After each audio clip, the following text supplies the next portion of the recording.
kulan wacan maxaad kala socotaa waxyaabaha ka dhacay Boorame wiil ku labisnaa dareeska calanka Soomaaliya oo toogasho lagu dilay cidda ka hadashay talaabta ay qaadeen ciidanka booliska Somaliland warbixin guud ayaan ku eegayaa haddii ay tahay markii ugu horeysay oo ku soo gaaro janaalka xogta qarsoon magacaygu waa Yaxye Maxamuud Maxamed go'aanka bixistii joogista adiga ayaa leh balse waan ka codsan lahaa inaad lisii joogto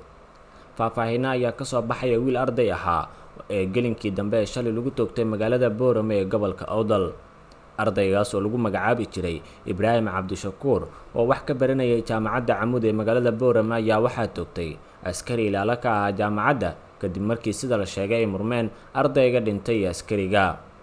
ardayga la toogtay ayaa la sheegay inuu taleefon ku iloobay gudaha jaamacadda kadibna dib ugu laabtay jaamacadda si taleefanku u soo qaato balse waardiyihii jaamacadda ayaa u sheegay in la geli karin jaamacadda oo uu dhamaaday waqtigii waxbarashada muran kadibna sidaas lagu toogtay maayarka magaalada Boorame Maxamed Axmed Warsame ayaa waxa uu ka hadlay toogashada isagoo sheegay in wax ay u dhicin sida loo fasirtay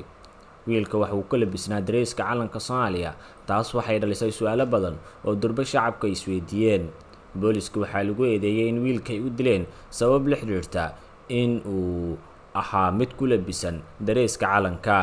taliska booliska faahfaahin kooban oo ay bixiyeen waxa ay ku xuseen inay baarayaan qaabka falku u dhacay su'aalo badanna waxay ku hareysan yihiin sababta dilka sababtay marxuumka oo ahaa 23 sano jir baranaya cilmiga injineernimada ayaa waxaa la sheegay inuu ka qalin jibiyay iskuulka Najax ee magaalada Boosaaso xarunta ganacsiga maamulka Puntland maamulka jaamacadda Camuud faraca Boorame oo ka taxsiyay geerida ardaygan Allah u naxariistay Ibraahim Salaad Donza ayaa shaaca ka qaaday in uu xiran yahay askariga ka dambeeyay faldambiyeedkaas walow ay sheegeen inaysan ka hordhicin baaritaanka booliska haddana waxay tibaaxeen in la wargeliyay in xabaddu ay ku dhacday marxuumka dhimashadana sababtaas ay ahayd waxay tilmaameen in sida ay wax u dhaceen aan loo fasirin balse la tilmaamay in la beegsanayo ardayda koonfurta Soomaaliya ka soo jeeda taasina ay qalad tahay maamulku waxay tilmaameen inay tacsiyo u dirayaan guud ahaan dadka Soomaaliyeed ayagoo tilmaamay in askariga waxa dilay iyo ardayga ay ka yimaadeen gobolka Sanaag gaar ahaan bariga Sanaag inna lillahi wa inna ilayhi raaji'uun inna lillahi wa inna ilayhi raaji'uun qadar ma shaa facal ilaahay baa sidoo doonaya laba goor maqribkiya waxa nin askari xabad kaga dhacday Ibraahim Cabdishakuur Ibraahim waxaan leenahay qoyskii iyo qaraabadii iyo ehelkiiba samariyeen Allah inaga wada siiyo oo inaga wada baxay arday mustaqbalkiisu soo ifaya buu ahaa sanadka labaad injineer ku jira sida uu noo sheegay professorku waxaanu ka xunnahay shilka dhacay aad baan uga xunnahay gobol ahaan iyo jaamacad ahaanba waanu ka taxsadeenaynaa inankaas geeriyooday iyo askariga xabadu kaga dhacdayba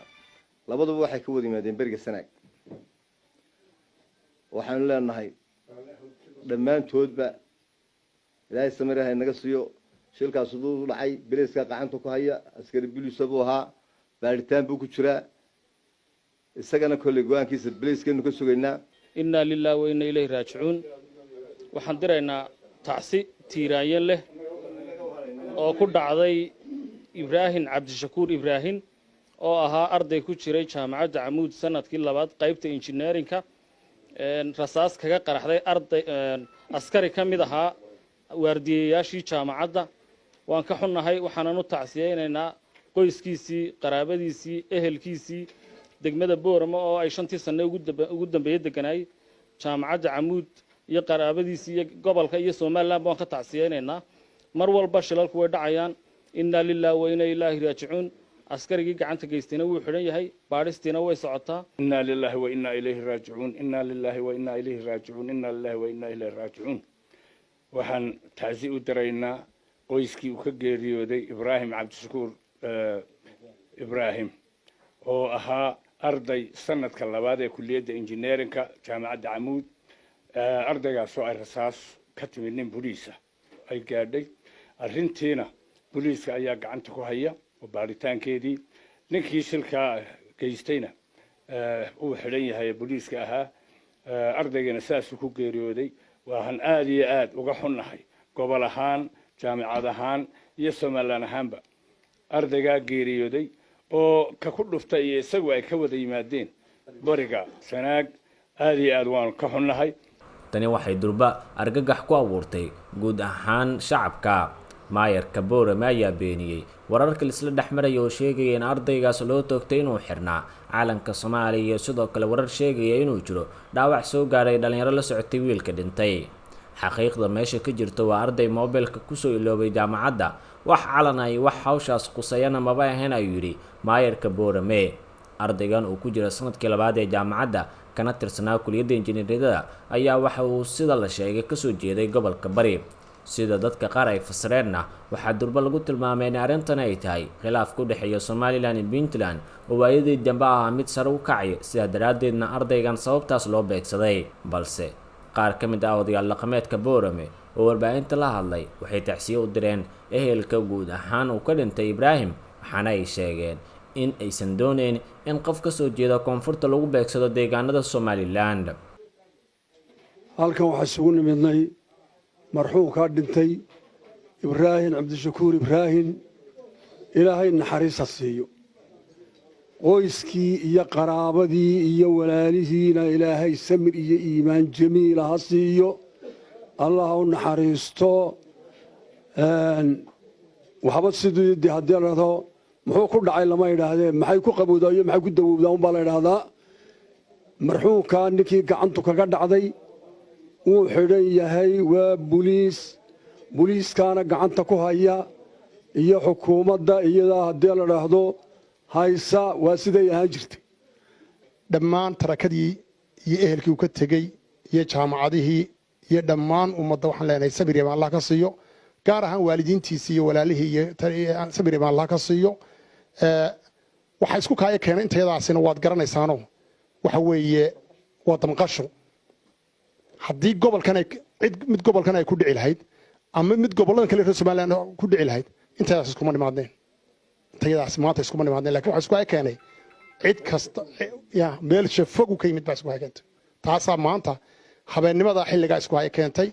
waxaan leenahay sabir iyo Allah ka siiyo gebigeennaba. Ibraahim qoyskiisu weli kamaanay hadlin dhacdadan, waxaana uu ku jiray sanadkii labaad. waxa uu ka mid ahaa ardaydii gashay imtixaanaadkii ugu dambeeyay ee sanad dugsiyeedka labaad ee jaamacadda. toogashadani waxay ku soo aadaysaa xilli Somaliland ay ciidan dheeraad ah u daabushay Boorame markii 26 Juun ay dhalinyaro badan xabsi u dhigtay inay wateen calanka Jamhuuriyadda Soomaaliya. dhacdadani baraha bulshada ayaa loogu hadalhayay, waxaana ay keentay in qaar ka mid ah dadka ay ku eedeeyaan Somaliland inay yihiin arxalnaawayaal, halka dad kalena ay tilmaameen in waxa ay si gafa u dhaceen, balse Somaliland aysan doonin inay beegsato ardayda koonfurta ka soo jeeda ay tagtay jaamacadda Camuud oo ka mid ah jaamacadaha caanka ka ah geyiga Soomaalida. weli madaxda ugu sareysa Somaliland kamaanay hadlin. dhanka Puntland sidaas oo kale kama aysan soo saarin wax war ah, balse taliska booliska ayaa baaris wada, taasoo ah baaristii ugu dambeysayna waxaa lagu sheegay in la xiray askariga dilka geystay. dilkan aanu ahayn mid ula kac ah ama sabab la xiriirtay in calanka uu watay ardayga. haddii ay tahay markii ugu horeysay uu janaalka ku soo gaaro, waxaan kaa dalbanayaa subscribe. nabadgelyo.